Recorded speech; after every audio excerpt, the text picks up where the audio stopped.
The East African Community Secretary General, Dr. Peter Mathuki, is urging the private sector to take advantage of the ongoing bilateral engagements between partner states to promptly resolve trade disputes so as to increase trade among the EAC partner states. Speaking during a CEO's engagement roundtable with business leaders in Arusha, which was convened by the East African Business Council, Dr. Mathuki called upon the business community to push for public-private partnerships and urged the private sector to drive the trade and investment agenda by establishing partnerships with their governments to fast-track infrastructure development.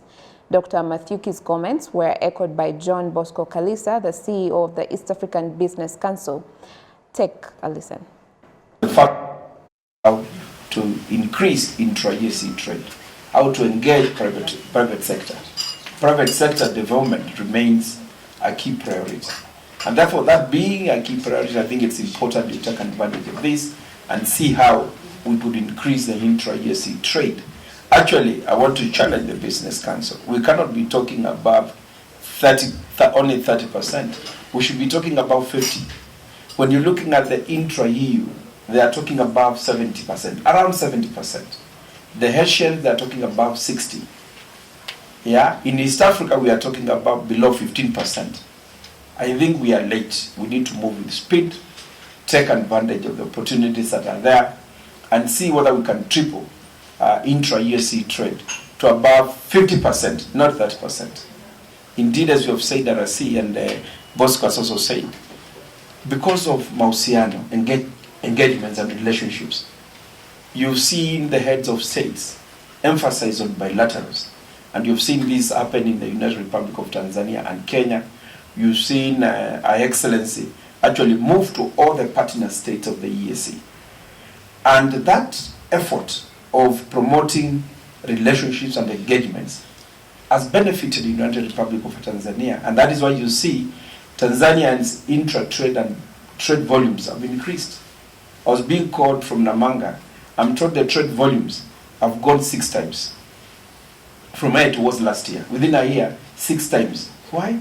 It's because of the efforts of Her Excellency, the President, Samia Suluhu Hassan, engaging with the other heads of states for the benefit of the people of Tanzania and for the government of Tanzania. And I think this is something we need to appreciate and give a big applause for that kind of effort.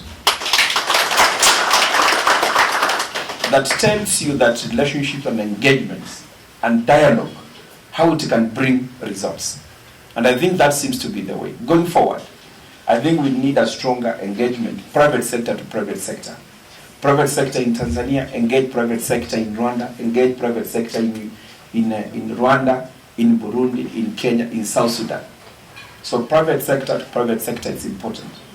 As we talk of private sector and government dialogue initiatives, it's important that private sector yourselves will take advantage.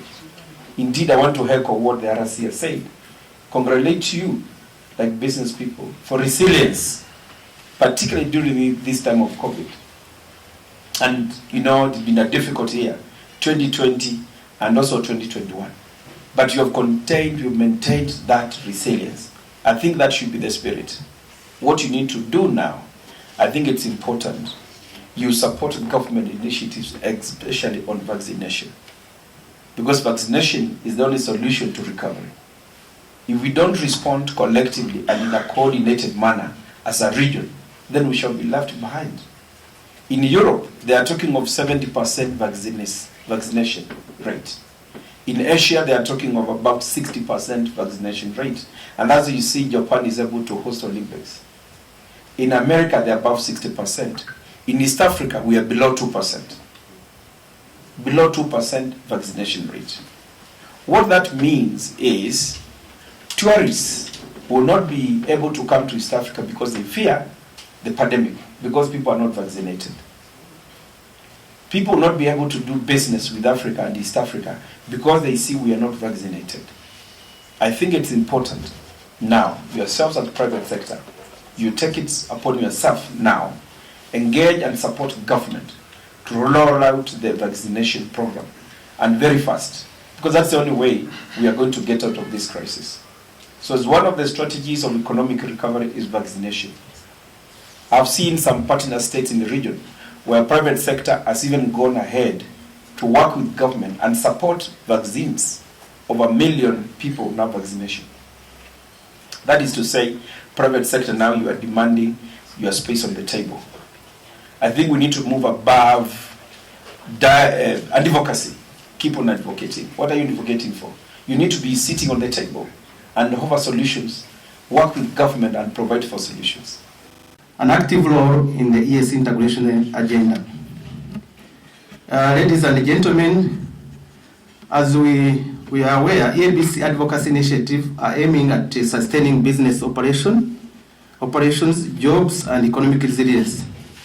With the continued support from EABC members and partners through our advocacy agenda and mitigation, our advocacy agenda in the view of mitigating the impact of COVID on business, we successfully eliminated most of the COVID-related NTBs at the EAC border post through regular spot checks.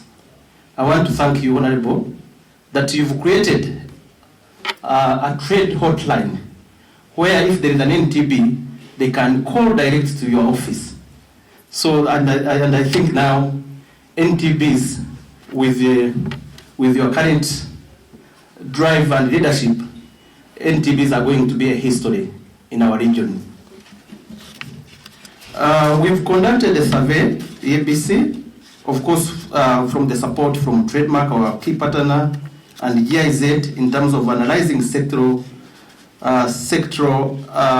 impact of COVID on business sectors such as tourism, manufacturing, agriculture, transport, logistics, tourism, and open sky in EAC.